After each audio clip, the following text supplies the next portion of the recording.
तो कर्तव्य पथ पर आज भारत की सैन्य ताकत को भी दुनिया ने देखा। हेलीकॉप्टर के माध्यम से ऑपरेशन सिंदूर का झंडा लहराता दिखाई दिया। तो परेड में ऑपरेशन सिंदूर के समय शामिल रही भारत की सैन्य क्षमता का भी प्रदर्शन किया गया। परेड में करीब 6000 सैनिक शामिल हुए। तो 29 विमानों के द्वारा अलग अलग प्रकार की फॉर्मेशंस को भी बनाकर दिखाया गया। पहली बार भैरव कमांडो बटालियन परेड का हिस्सा बनी। तो स्वदेशी हथियारों के द्वारा आत्मनिर्भर भारत की झलक भी आज कर्तव्य पथ पर दिखाई पड़ी। राफेल, जगुआर, MiG-29, सुखोई जैसे विमानों के फ्लाई पास्ट ने दर्शकों की खूब तालियां बटोरी। 77वां गणतंत्र दिवस, दिल्ली का कर्तव्य पथ। दुनिया ने देखा भारत की लोकतांत्रिक, सांस्कृतिक, शौर्य, पराक्रम और सैन्य शक्ति का महासंगम। देश के हर रंग को समेटे और बांधे हुए भारतीय गणतंत्र के इस महाजश्न के भव्य परेड में सांस्कृतिक विविधता, सैन्य शक्ति और लोकतांत्रिक मूल्यों का अद्भुत प्रदर्शन देखने को मिला। राष्ट्रपति मुर्मू द्वारा सलामी लेने के साथ परेड की शुरुआत हुई।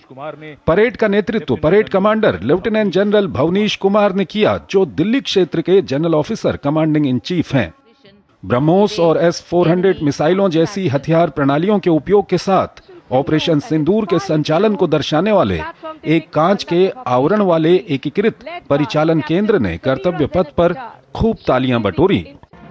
पहली बार परेड में भारतीय सेना के चरणबद्ध बैटल एरे फॉर्मेट का प्रदर्शन किया गया, जिसमें एक हवाई यूनिट शामिल थी। इसमें एक उच्च गतिशीलता वाला टोही वाहन और भारत का पहला स्वदेशी रूप से डिजाइन किया गया बख्तरबंद प्रकाश विशेषज्ञ वाहन शामिल था।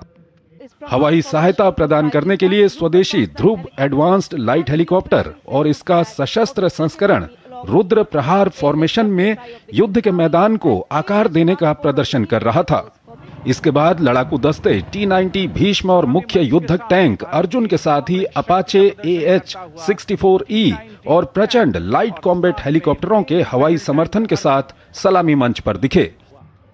अन्य मशीनीकृत कॉलम में नाग मिसाइल सिस्टम MK2 के साथ BMP-2 इन्फेंट्री कॉम्बैट व्हीकल शामिल थे। यूरोपीय संघ की एक सैन्य टुकड़ी, जिसमें सैन्य स्टाफ का झंडा और समूह के नौसैनिक अभियान, ऑपरेशन अटलांटा और एस्पाइट्स के झंडे भी थे, परेड में शामिल थे। यूरोप के बाहर इस तरह के आयोजन में यूरोपीय संघ की ये पहली भागीदारी थी। परेड में प्रदर्शित प्रमुख हथियार प्रणालियों में Suryastra universal rocket launcher system URLS, BrahMos supersonic cruise missile और आकाश मिसाइल सिस्टम शामिल थे। इसके बाद नौसेना की झांकी थी, जिसमें एक मजबूत राष्ट्र के लिए मजबूत नौसेना विषय का एक विशद चित्रण प्रस्तुत किया गया। झांकी में नाविका सागर परिक्रमा 2 अभियान के हिस्से के रूप में INSV तारिणी के परिभ्रमण मार्ग का चित्रण किया गया था। भारतीय वायुसेना की टुकड़ी में 4 अधिकारी और 144 वायु सैनिक शामिल थे। मार्चिंग दस्ते के साथ 2 राफेल जेट, 2 MiG-29, 2 सुखोई 30 और एक जैगुआर विमान द्वारा स्पीयरहेड फॉर्मेशन में एक रोमांचक फ्लाई पास्ट किया गया, जो सिंदूर फॉर्मेशन का प्रतीक है।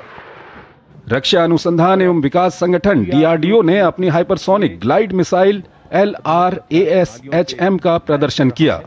ये स्थिर और गतिशील लक्ष्यों को पकड़ने में सक्षम है और इसे विभिन्न पेलोड ले जाने के लिए डिजाइन किया गया है।